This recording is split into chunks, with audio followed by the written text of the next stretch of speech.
Hello, hello, hello. How are you guys doing today? So this is not typically a video that I would film over on this channel. I would typically do a video like this over on my Peterisms channel, or I've done a couple videos talking about my OCD over on my Peter Does Stuff channel. But in talking with my therapist about doing this video and his suggesting that I do this video, I was trying to figure out the right place to upload it. And part of my purpose in doing this video is to bring attention to obsessive compulsive disorder and my journey in working through it, and to give some people some hope out there. And so I wanted to do it on a channel that I thought would probably get the most attention, which is this channel out of all the 7 channels that I have. So I thought if I put it over here, that probably more people would see it than if I put it on one of the other channels. And I wanted to get this message out at the encouragement of my therapist. So today I just want to kind of share with you my journey in working through obsessive compulsive disorder, which I've been diagnosed with, and where I'm at with it today, almost a year out from when I came over to my Peter Does Stuff channel a year ago and announced it. I thought it had been about 9 months since I started working on it. But I looked on my channel and I saw that I think August 5th was when I posted my first video talking about it. Although it's something that I've known that I've had for quite some time, that was when I really started learning about the diagnosis and working with my therapist on it, which was very fearful to do. So I wanted to kind of share this with you, and let me tell you why I'm doing this video. The reason why I'm doing this video is because I've had several sessions with my therapist lately, and he encouraged me to do this video for 2 reasons. The first reason is that for me down the road, if my compulsions or my rituals start coming back and I relapse into old obsessive compulsive disorder behavior, then it would be a way for me to watch this video and remind myself of the work that I've done and how I got through things. And so it would be a reminder for me to maybe help me get out of a difficult situation that I'm in down the road, if these behaviors would come back, if these compulsions and rituals would come back. The other reason is, so for those of you that aren't aware of this, I have been sober for 29 and a half years. My sobriety birthday is December 17th of 1994. I am actively involved in a 12-step program. I have a sponsor. My sponsor has a sponsor. I have a home group, and I attend 12-step meetings and I work steps. I am not of the belief that a 12-step program is the only way that you can get sober. I think there are many different ways to get sober, and I respect all of those ways. That's just the way that I choose to stay sober today. So I just want to make that clear, because my sobriety story feeds into this a lot, strangely enough, and it's also kind of the language that I speak is the language of recovery, and so in talking about this, it kind of weaves through that a little bit. But the other part of why my therapist suggested that I do this video is kind of pulling from the 12-step of a 12-step program, and that's in being of service and giving back to others, and applying these principles in all of our affairs, meaning that for me to share my story, maybe I'm only at least helping one person out there that might see this video and say, well, if Peter did this, then maybe I can do it too. It's one of the reasons why it's always been important for me to authentically share my story of recovery. And my story of recovery, I'm not an expert in recovery. I'm not a representative of any 12-step program or any way of staying sober. My recovery story is just my recovery story. It's just my experience. And my story with obsessive compulsive disorder, OCD, is just my story. I'm not an expert in it. It's just my journey in working through it. And so he suggested for those 2 reasons that maybe I could help somebody else out there that was struggling the way that I was, and in seeing a video, maybe it would help them.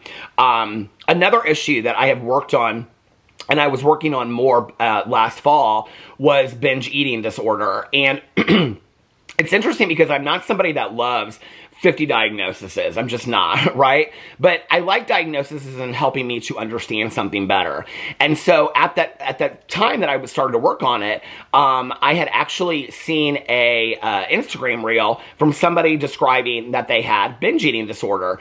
And in that Instagram reel, they were talking about the symptoms of binge eating disorder. And I'm like, Yep, I have that. Yep, I have that. Yep, I have that. And I'm not into self-diagnoses whatsoever, which is one of the reasons why I see a therapist regularly.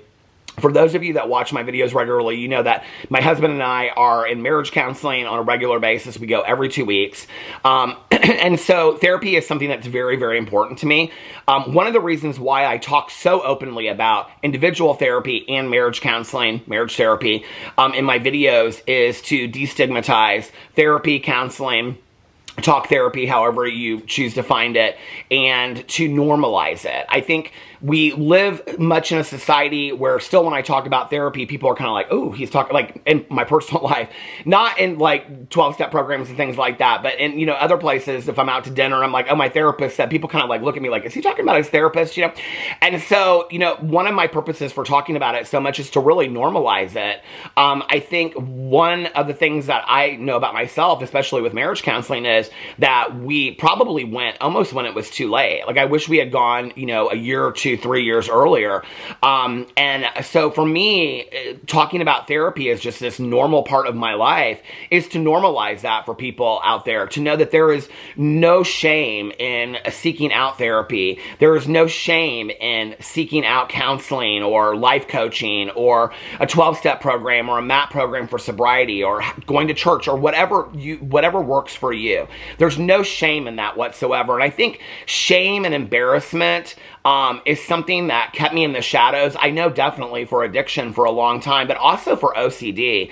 And shame and embarrassment was probably the one thing that really kept me from seeking help and being really honest with my therapist that I trusted implicitly, And so, but this was something that I started working on last August. And so we're almost a year out now.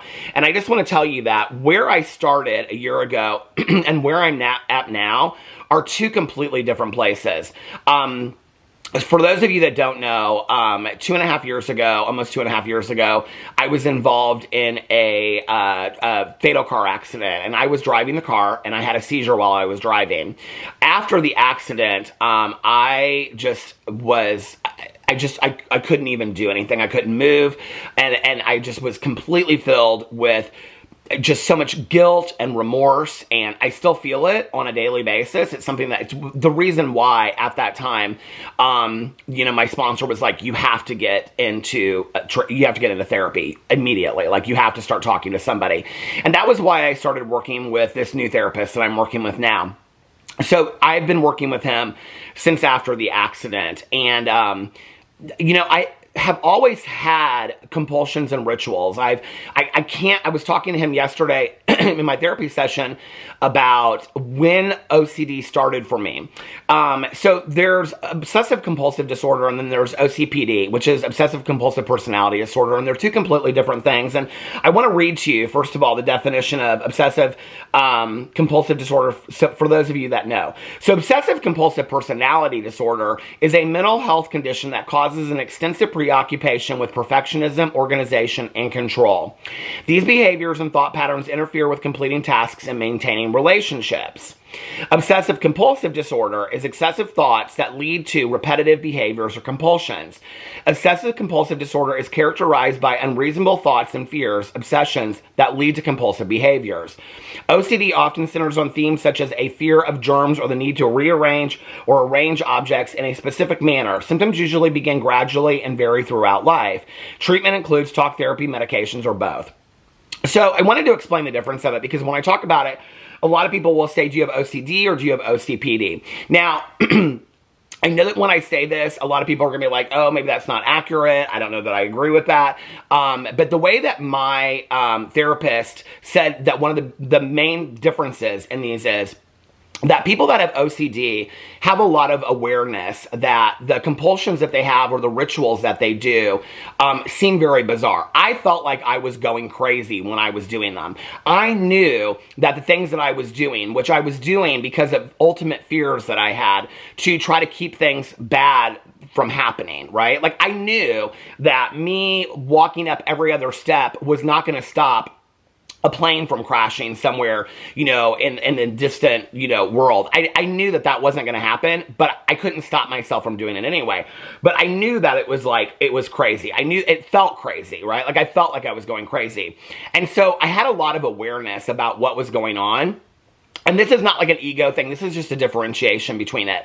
Apparently, with OCPD, a lot of times people don't know that some people don't with OCPD. The difference also is that OCD, a lot of people, it's treatable. But with OCPD, it's something that people struggle with for their entire life. And it kind of changes and evolves over their entire life. And so that is how it was explained to me, the difference between OCD and OCPD. It isn't the difference in rituals or the differences in compulsions. Now, a lot of people call the things that you do, the counting, the tapping, the straightening, the arranging thing, compulsions. The way that my therapist explained them to me is that the thoughts are compulsions and the actions are rituals. And I've asked him, I like the word ritual better because it was something that I did ritualistically. And so I use the word ritual. He typically uses the word compulsion, but he's like, the compulsion is the thought behind it. So if you want to use ritual, that's totally fine. But I just want to explain the difference in that. There's a lot of other differences between OCD and OCPD. OCPD. I really understand more OCD because that's what I have. So I don't know tons about OCPD, and I will be the first one to admit that. When I was and I was telling him this yesterday, that we were kind of going back and talking about like when I first remember it, right? Or remember like having symptoms of this, because I do not, first of all, one of the things that I absolutely 100% know about OCD is that it's a control mechanism, a defense mechanism about fears in my life, okay? That is how it works and plays out for me. And like I said, I'm not an expert in this. I'm just explaining how it works for me.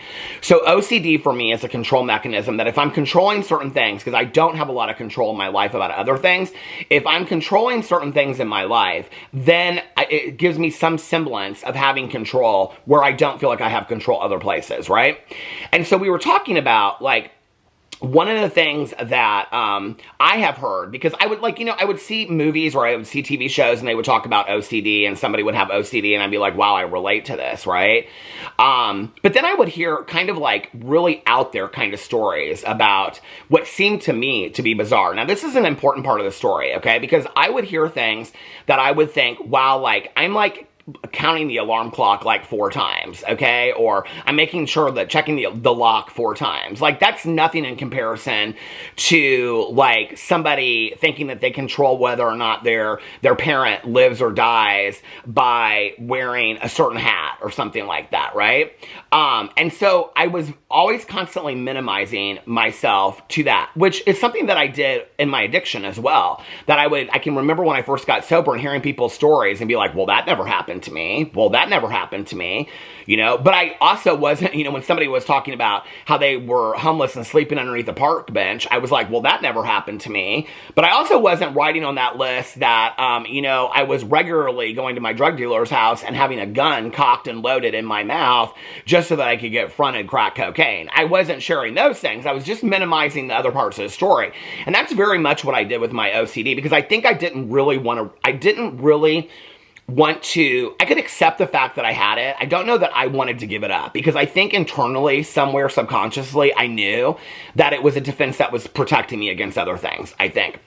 Because when I started working on it, one of the first things I knew, as the compulsions and the rituals, I started pushing them away and working on them, is that I was so emotionally raw, okay? I was so, like, I felt, if you go back and you watch my videos from last fall, it was very much my standing up for myself era. It was very much of my, I've got to come out and tell these truths about myself, of what's going on.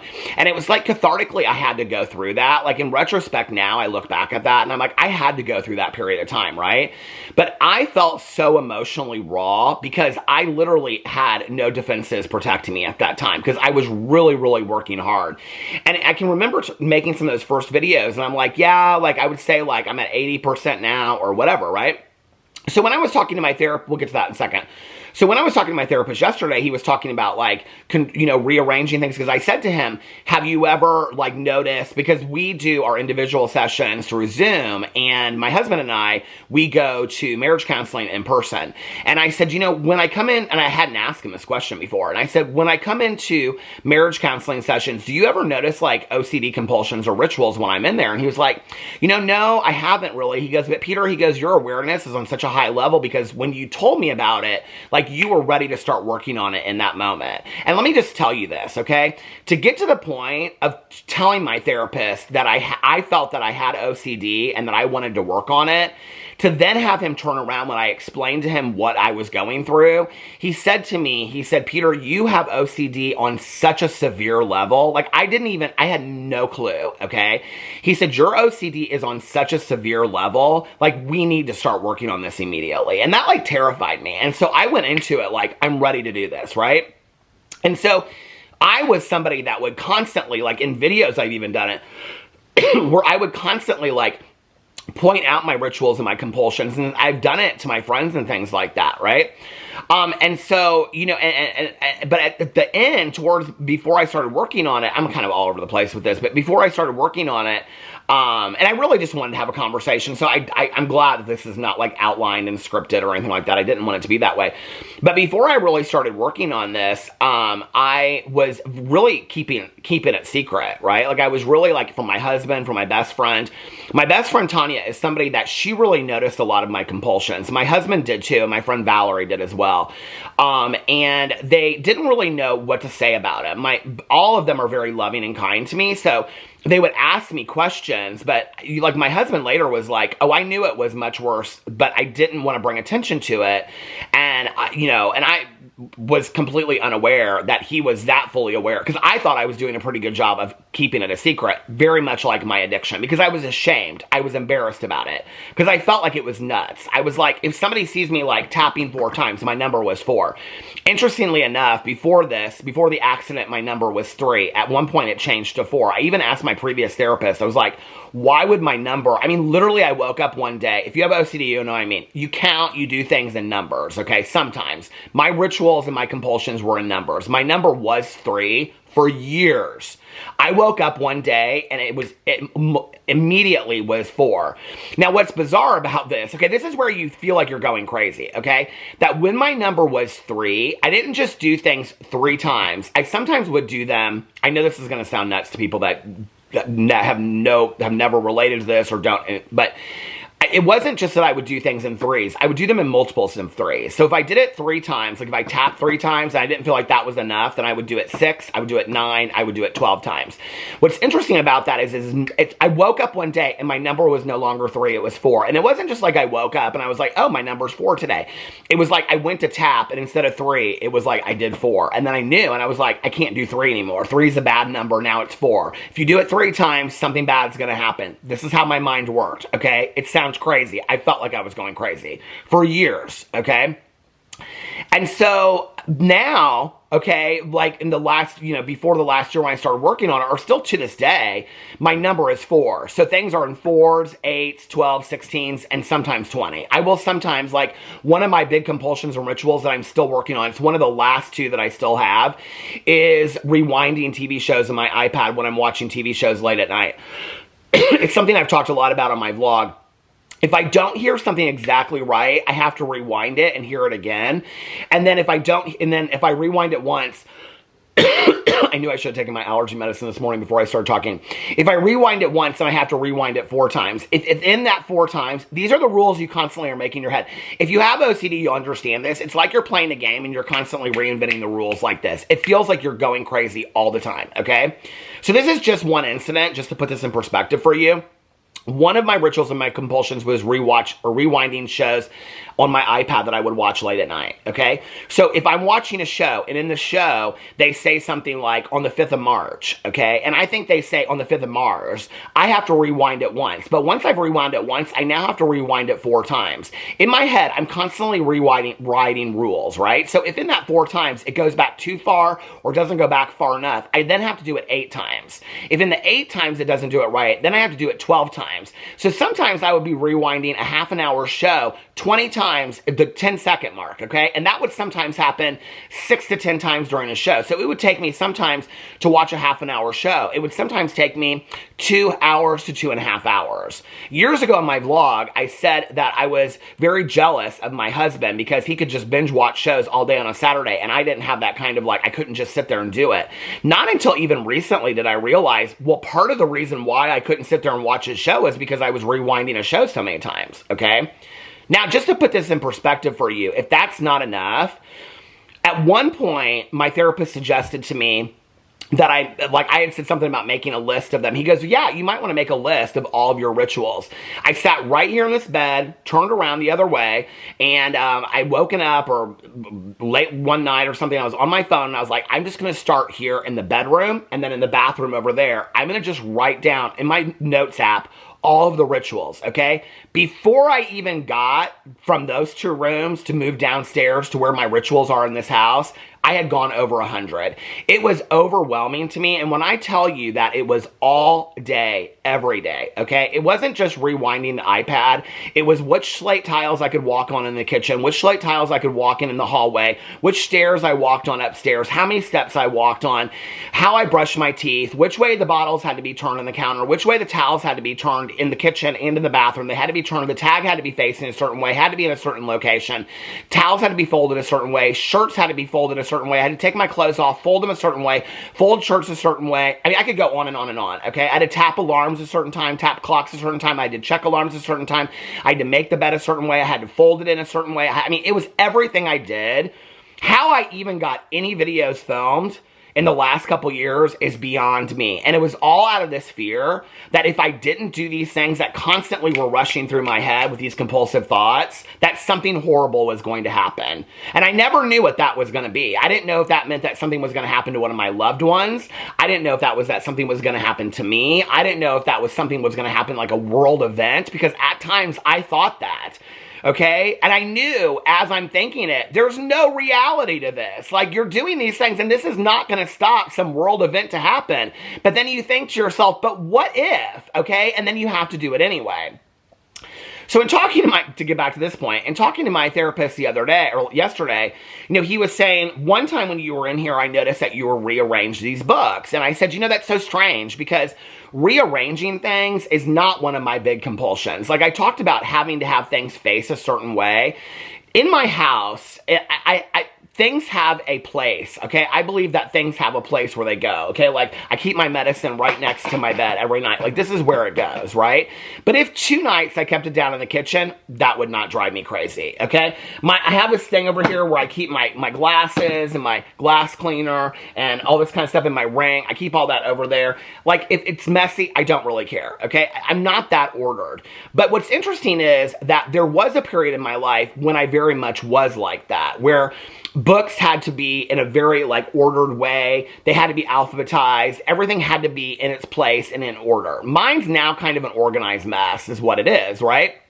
But back in the day, there was a long period of time where it was very much like everything had to have its place. And so we were kind of unpacking it in therapy and looking back at when it started, because he was like, if that's a ritual or a compulsion that you got through back in the day, maybe that's a ritual or compulsion of where it started. And so when we were talking about it, we were going back in the day. Now, for those of you that do not know my story, my mother got sober 6 months after I did, okay? Her sobriety birthday was June 2nd of 1995, and she was a month short of 13 years sober before she passed away. And the greatest gift that my mother ever gave to me, besides my birth, okay, was her sobriety. We both spoke the language of recovery, and it was just the greatest thing that she ever gave to me. But I grew up in an alcoholic home of divorced parents with a lot of chaos. My mother also had mental health issues. I was terrified at many times growing up. I didn't know when I would walk in through the door of school or wherever. Was I walking home, waking up to, or coming home to Little House on the Prairie Mom with dinner on the kitchen counter, or was I coming home to drunk mom? And so I had a lot of chaos in my life, okay? I grew up with a lot of chaos, and I actually performed very well in chaos, I did for a long time. Today, I perform better in peace and serenity, because that's what I've learned to have in my life today. But for a long time, I performed very, very well in chaos. In fact, one of the reasons why my therapist has suggested that in like the last 5 years, especially like after the accident, that maybe my OCD has come out more, is because I have learned to get rid of the chaos in my life and live with peace and serenity, and that the OCD provides some kind of chaos to me that then I have to control. And so it's kind of going back to my roots. But what I was telling him was, I can remember being very, very young. I didn't spend a lot of time in my room. I wasn't a kid, even all through high school, people spend time in their rooms. I was never that kid that spent a lot of time in my room, but I do remember my room. And I had to have like stuffed animals and teddy bears lined up. They had to be in a certain order. I named all of them.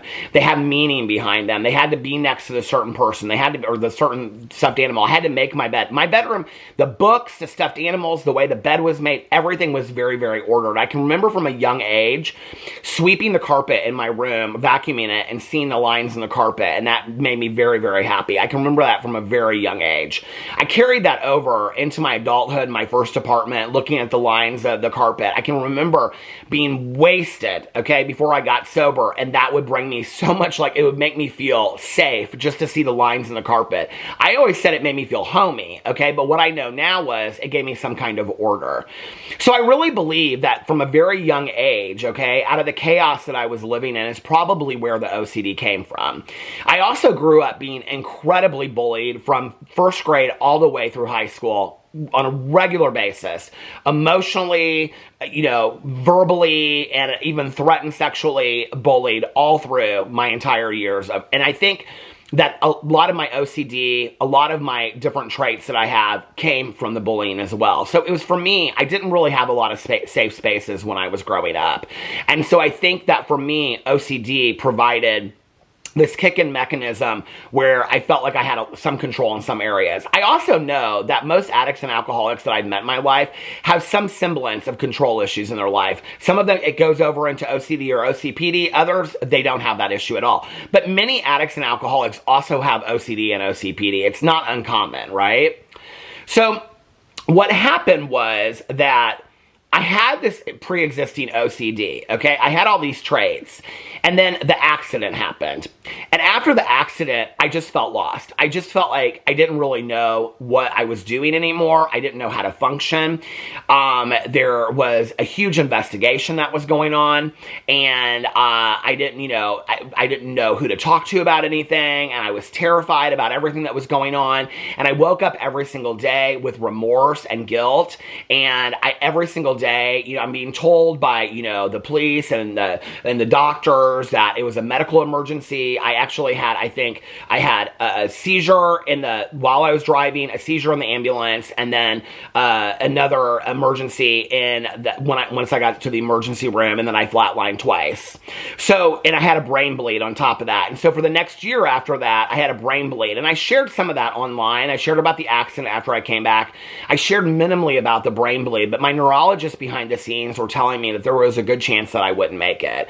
That there was, the brain bleed was very, very serious. And I was really afraid to share that online because I never really wanted to feel, I felt like if I shared that online and I shared my fear of the brain bleed, then I would come across as like the victim in the situation. And when a man had passed away and I was waking up every single day with guilt and remorse and felt so bad over the situation that I had no control over whatsoever, how could I possibly get in a video and say that I was scared to death that I was going to die of this brain bleed that came from this accident that I had caused by a medical emergency? I couldn't do it, I couldn't do it. I was terrified to do it.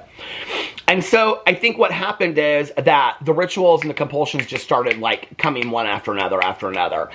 And in fact, I can remember sitting on the front porch. I would sit on the front porch every single day. And that was really kind of where a lot of these rituals would start. I can remember like walking inside and I had to step inside a certain way. I had to step on certain tiles a certain way. I would go to get the mail in the mailbox, and I would walk down to the mailbox and there's a line in our driveway and I had to walk over this line, and it went back to, step on a crack, break your mother's back. And so then it was, I couldn't step on any cracks. And so this whole crack obsession and compulsion came. And then it came to how I loaded the dishwasher, how I unloaded the dishwasher, how I put dishes in, everything was a compulsion and a ritual in my life. And it was literally, hundreds of hundreds. If I could have recorded myself, I kind of, in retrospect, wish I had for a day of it. I'm not somebody that believes that, like, videos, I hate, like, on TikTok and things like that, when I see videos of people that are, like, taking videos of addicts in the wild, like, this is a meth addict or what. I think that's so horrific. I have never known an addict or an alcoholic that's ever gotten sober by seeing that.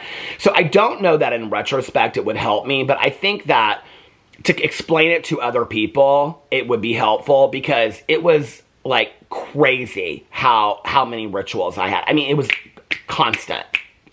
It was even in how I uploaded videos. I mean, even in how I uploaded videos, there were like 30 rituals in how I would upload one video. This is going to stop. Hold on a second. So by last summer, it was getting to a point where it was really, really bad. And my husband had said a couple things to me, and out of, like, concern that he was really worried. And then my best friend had said a couple things to me. One of my rituals before that was that when we would go to a gas station, my best friend and I would go to a meeting, go to a gas station, get a fountain pop afterwards, a Coke. And she, because I say that because people don't know what fountain pops are sometimes, and she would notice that I would pick up pieces of trash. And this is something that had happened before, but she would constantly, like, check in with me to make sure that I wasn't still doing it. And I had this compulsion that I had to. And this is so bizarre how this started. I can remember one day I was, like, sitting at the gas station and I saw somebody throw a piece of trash out, and it just, like, it irritated me, and I was like, okay, I can do something for this world, so I'm going to start picking up a piece of trash every time I walk into the gas station. But then it turned into this obsessive nature where every time I walked from, like, to the door and out of the door, I had to pick up, and I was picking up, like, dirty cigarette butts, plastic wrap, straws, and my friend was like, Peter, I'm really concerned about you that you're going to get MRSA. Like, you're picking these things up, and then you're, like, wiping your face with your hands, and you're, like, not conscious of this, you're not using hand sanitizer. And so she was very worried about me. My husband really noticed, because I would start walking in and out of the kitchen, and if I didn't walk in and out of the kitchen the right way, I'd have to step back, but I was trying to hide it from him. So then he would, like, turn around and I'd be like this, like, I would act like I was doing something else. And so he started noticing it, and it became so consuming that I literally couldn't get through a day. I really couldn't even get through a day. And I couldn't even tell you what the fears were. I didn't even know. Like, I had no clue, but it just kept on multiplying. And so finally, I just was like, I have to talk to my therapist about this. And I remember it was, like, during a session, and I just was like, I need to talk to you about something. I was so embarrassed, and I was so ashamed, and I was so afraid to bring it to him. And I just was like, Peter, you got to do this, you know? And I shared it with him, and he was, like, very compassionate and very kind. And he was like, I really appreciate you opening up and sharing this with me. And I was, like, crying, and I was scared, and I was embarrassed, and I was ashamed. I don't know why, and I don't know if this is something else. I haven't talked to tons of people that have OCD. That probably would be something good for me to do. I don't know if that's common, but the guilt and the shame, and especially the embarrassment that I had of the rituals that I knew seemed crazy to me, or the compulsions, was so embarrassing. And so I started talking to him about it, and I was like, I don't know what to do. I really thought that he would say, like, we need to put you on medication and whatever. And, you know, from having epilepsy, I already was on multiple medications and things like that. And then after I had the accident, I was on multiple medications for other things. And so I was like, I don't want to be on more medications and whatever. And he said to me, I'll never forget this. He said, if you follow the suggestions that I give you, we can combat this, get over this in 90 days. And I was like, there's no way.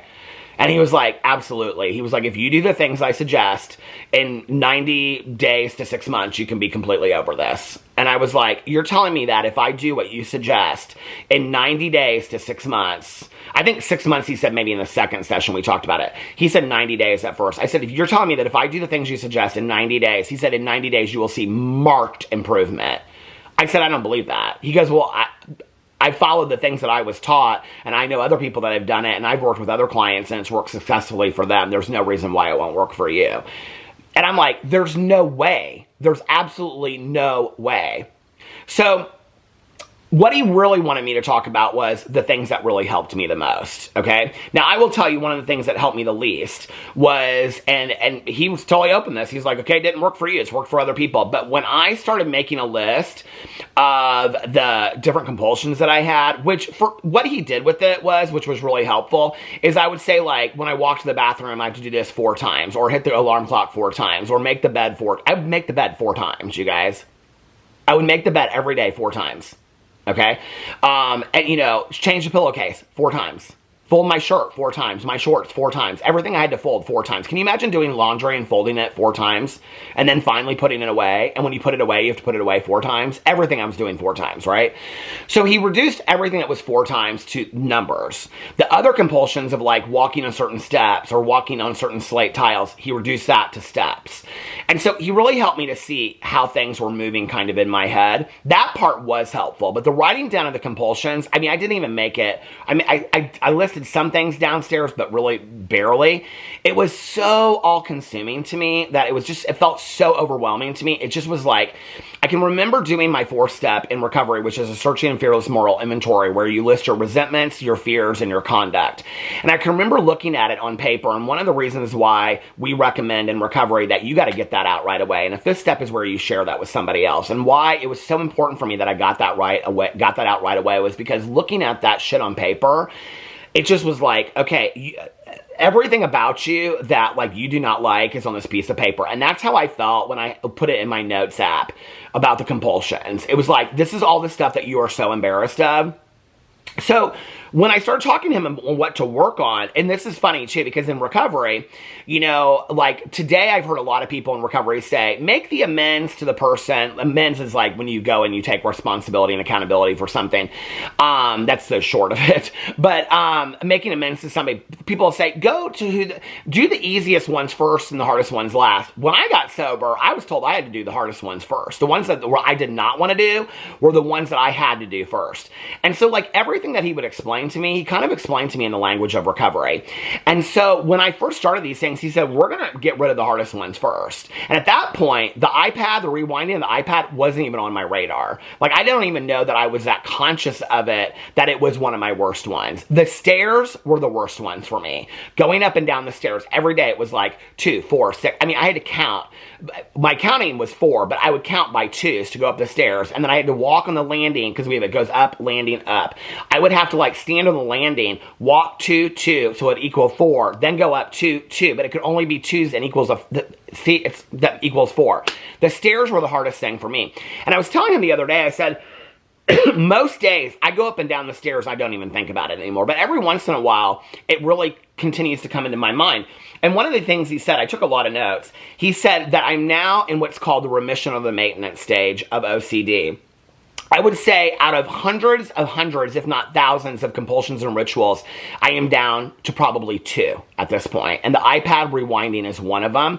And the other one is that when I am walking, I notice that my mind goes to I take walks at night and listen to audiobooks, and my mind wants me to like go down certain streets. And I am so resistant to that. And one of the things that came out of that was I said to him, I don't know why it's like when I'm watching TV late at night, my mind's turned off, or when I'm walking and listening to an audiobook and he goes, it's when you're in your most relaxed state and you're peaceful and calm, you're creating chaos and your fears are rampant in your head at that moment. When you're busy all day long doing stuff, he was like, you don't have time to think about these things because you've already worked on them. He was like, that's why it's coming out at those moments. And I was like, oh, that makes a lot of sense. But he said to me that I'm now in what's called the remission or the maintenance stage, and that to keep things there may be ups and there may be downs. Like I may think about the stairs. I may think I want to do this. I may think I want to do that, right? The worst thing he said to do is acting like that everything is fine. When you act like everything is fine and it's not bothering you, you don't talk about it, then there is a possibility for relapse. And he said, but you don't want to be consumed by it. You want to live in reality. And that's where I always wanted to be, was living in reality. So when I went to him and I started talking on him, he said, we're going to do 2 things. The first thing we're going to do is we're going to start working on the hardest compulsions first. And those things were going to be how I came in and out of the house, okay? How I walked up and down the staircase, how I did stuff on my YouTube videos, because I had to do, each thing was like a certain way that I had to do it. I know it sounds crazy, but it's all like the back end, the publishing part of it. And it was all certain things that I had to do, and I had to do them in a certain order and all this kind of stuff, right? And then it was like, even listening to audiobooks, I would rewind audiobooks a lot, right? And so that was the other thing that we worked on. That kind of morphed into the iPad. And so he thinks that's why that one still exists for me today, because that's in my calmest stage, right? He said, that's the first thing we're going to do, is that we're going to work on your biggest compulsions. In retrospect, me working, and he agreed with this yesterday, me working on my biggest compulsions first was so helpful. I think if I had worked on my smallest ones first and worked up, I think I would still be working on it right now. Because I think I would have that was the other thing. I was so afraid because that started to happen to me at the beginning, that as I would get rid of one ritual or compulsion, another one would come up. And I was like, how do I stop it? And he goes, well, the compulsionary thought in your head doesn't have to turn into the ritual or the compulsion. Like, you can stop it before it gets there. You know, a thought is a thought. Turning it into a compulsion or a ritual where you do it all the time, a thought never has to get to that point. And that like made so much sense to me. And it didn't at the same time. And so I had to really work on that to make sure that these thoughts that I was having that were compulsive thoughts didn't turn into rituals that I started to do. And so it was that. It was working on the biggest ones first. For me, working on the biggest rituals and compulsions first and the compulsive thoughts was so helpful to me. But the second thing he said is we have to combat these fears. We have to go and talk about these fears and the root fears, okay?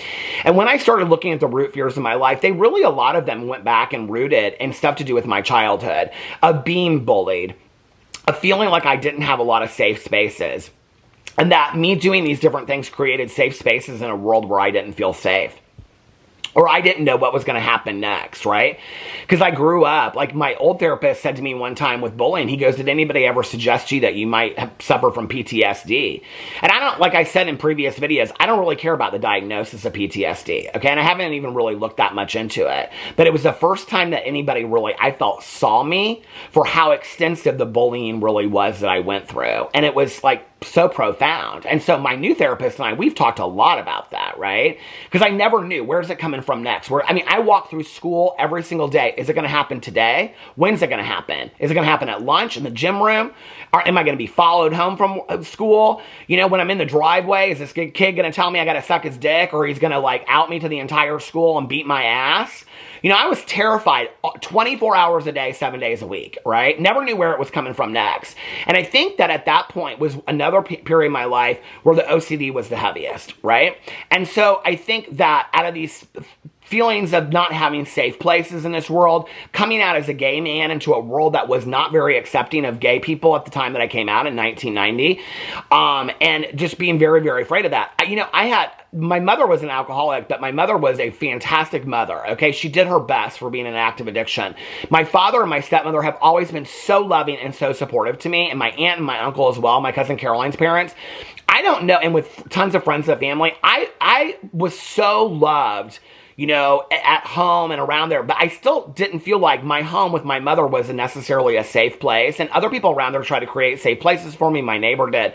I just never really felt like I had that, you know. And I think the overriding fear was really within inside of me. I grew up with kids constantly making fun of me being gay, and yet I knew I was gay. And so that fear lived inside of me, right? I've even talked about how when I came out, like I didn't feel like I could fully come out because for years kids had been calling me gay. I felt like they had stolen that from me. I didn't even get to have my own coming out process, you know? And so I constantly was running from myself, and that's where a lot of the fear came from. Incidentally, after the accident, we've talked a lot about how my OCD rituals and compulsions came out because I was trying to control something in retrospect. I was trying to control what had happened in the accident, and I had no control about it. And where my mind constantly went to was, why him, not me? Why am I here still? And that's the biggest piece of remorse and guilt that I still have to this day. Why am I alive? Why did this man die and I am not here? Or I am still here, you know? And I even had the blessing, his mother reached out to me and I got to talk to her and she was fantastic. And that woman is an angel on earth and gave me more grace than I probably deserved. And told me, you know, you can't continue to torture yourself. You have to continue to live your life.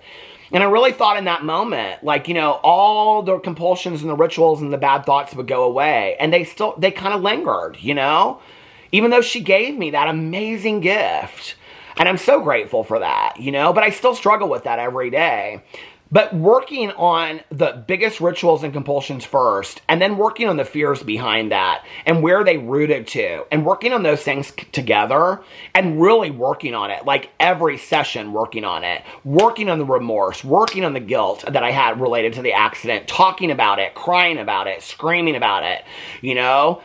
talking about all the fear that I had related to all those things, like all the fear that I had of being bullied and my mother's alcoholism and not feeling like I had safe places and on and on and on, you know, and abandonment issues that I've had, and working through all of that stuff at the same time. It was like dropping one ritual and one compulsion at a time as I'm like walking down this hallway of fear and getting rid of these fears and working through these fears. And on the outside of that, what started to happen was that was my standing up for myself era, where I was cussing and shouting in videos. And I apologize to anybody out there that was offended by that, but I needed to go through that at that time, okay? I needed to go through that. So if you were offended by that, I greatly apologize. I do. For me, I needed to go through that. I'm not there today, you know? I'm not there today. I took some notes, and so I want to make sure that I get all the points in my notes that I took on here. Not inventing new rituals while working on the old rituals was super, super powerful for me too. And he talked to me about the compulsions versus the rituals. That was really helpful to me to understand too, like I was saying. Like, they're not routine yet if they're just compulsions in your head until they turn into routine rituals. That was really helpful for me to understand, right? And he was also talking to me about the difference between the contemplation stage and the pre-contemplation stage. For years, I was in the pre-contemplation stage, which was where, and we talk a lot about this in recovery too, like we call it step 0, right? Or before you're ready to get sober. And for me, it was like, I was so afraid to ever ask for help or tell anybody because there was so much embarrassment and shame that I had. But I knew that I needed to do something about it. I would Google search stuff about it constantly, right? Or I'd watch videos of people that were talking about it. Videos were really helpful to hear for me. That's one of the reasons why I wanted to make this video today, because I would see other people and be like, how the hell did they work through this? And that was me in the pre-contemplation stage. The contemplation stage was when I was like, okay, I'm ready to work on this. And he explained to me the different stages of that, right? He also said to me that he felt like the biggest thing that helped me was tackling the big stuff first. And he said it was like fighting a dragon. And he said it was easier that way because once you got the bigger things done, then the smaller things were easier to get rid of. And he said it was like unraveling a puzzle, understanding where the fear came from and going back. These are his words, not mine, the dragon and the puzzle. He said it's like unraveling, you know, a puzzle that you go back and you look at where the fears are rooted. And once you can find out why those fears are rooted that way, then you don't have to continue to work in the compulsions anymore, right? He said the other thing that really helped me, and he said this very rarely happens, but every once in a while when it does with a client, he knows it's going to work, and that's why he said to me, we can get rid of these. And I mean, it wasn't 90 days, but at 90 days, I saw huge progress. At 6 months, definite. And now I'm a year out, and from hundreds of thousands of OCD rituals and compulsions, I'm down to 2 at a year, less than a year. I mean, that's amazing to me. I never in a million years would have thought. I was so afraid to even bring it to him, you know? But the thing he said was that, Peter, when you came and you talked to me about it, you were ready to work on it. And he said, and it's very similar to how you were when you got sober. And I said, well, you didn't know me when I got sober, and I wasn't ready. I was ready to do it for a little bit of a time. But I was really ready when I came to him to talk about the OCD. I was like, I'm done. Like, I can't continue to live like this. I can remember first talking to him about it and crying, right? Like, bawling on the therapy session and being like, I can't continue to live like this. Like, it's crazy, and I'm trying to hide it from people, and you know, and the secret keeping of it, the secretive of itness, like, and feeling like I'm going crazy. I feel like I'm losing it. Like, I feel like I'm going crazy, and it's not achieving anything, right? Like, the compulsions aren't keeping the fears at bay. It's not keeping the dragon at bay. It's not solving anything, right? Now, you know, he said to me that one of the greatest things is that it's always conscious for me now, right? And that it's always in my head. And so I don't like focus on it and I'm compulsive about it because I'm consciously aware that it exists and that that's important in knowing how to deal with any, you know, issue like this. You know, before it ebbed and flowed. And then I was like, at this one point, I can remember when I first realized what it was really about for me. And I had come home from work at one point and I was sitting on the stairs in this apartment. Did I already share this? And I like sat down and I was like, and I like was trying to skip like 3 stairs at a time. I think I shared this in the vlog last night that I was talking about it. And I was like, why do I continue to do this? And I was like, I knew in that moment when I just kind of like fell down the stairs because I couldn't do like 3 stairs at a time, and that was my number was 3. And I just fell and I just sat there and I was crying and I just was like, what is going on? with you. Like, why are you doing this? I've been doing it for so long and my rituals had changed. And I was like, I can't continue to go on like this. And in that moment, I was sitting on the stairs going up to my apartment with my bag on my shoulder, and I had just fallen down because I couldn't complete my ritual. What I knew was that it was me trying to control something that I had no control over. And yet I didn't even know what I was trying to control. It was just some out there fear that I had no clue what that was about, right? Okay, that was probably like the year or two after I got with my ex, which was, I got with him in 2001. So 20 years ago, I fully realized what OCD was about, and I just started working on it last August. And it's been a year, and all but one of the compulsions are gone. And let me just tell you, with the iPad, back in the day, I couldn't even make it through a show. I now have a channel dedicated to watching TV shows. Last night, I watched like 6 episodes of shows. It might happen, I don't know, maybe 1/8 or 8% of the time that I'm watching a TV show. Maybe every 4th TV show, I'll rewind it once. And my first thought is, don't do it again. And if I do it again, I'll do it twice, but I definitely don't do it 4 times. And I might only do it once every 4 to 5 TV shows. That's huge progress today. When I'm walking, I don't let myself fall into the compulsion. When I'm thinking that way, I bring it up to him, or I talk to my sponsor in recovery about it. I continue to stay consciously aware of it. I don't want to go back to what I went through before. But I wanted to share this with you guys because if I worked through it, you can work through it too. But I will say this, I could never have done it alone. I needed 100% to have professional help. I needed somebody that was an expert in working with people with OCD to guide me through this process, and I am forever grateful for him. So if you have some of these issues and you want to work through them, please find somebody professionally to talk to. You can do the same thing that I did, and you can get on the other side of it. I was embarrassed. I was ashamed. I didn't think I could live one more day with it. And yet here I am less than a year later. And it's almost, all the rituals are almost gone. Anyway, thank you for listening to me today. I know this is a little bit of a different video than I usually do over here, but I wanted to post it so maybe a few more people would see it. I love you guys so much. Thanks for hearing my story, and I'll see you guys tomorrow.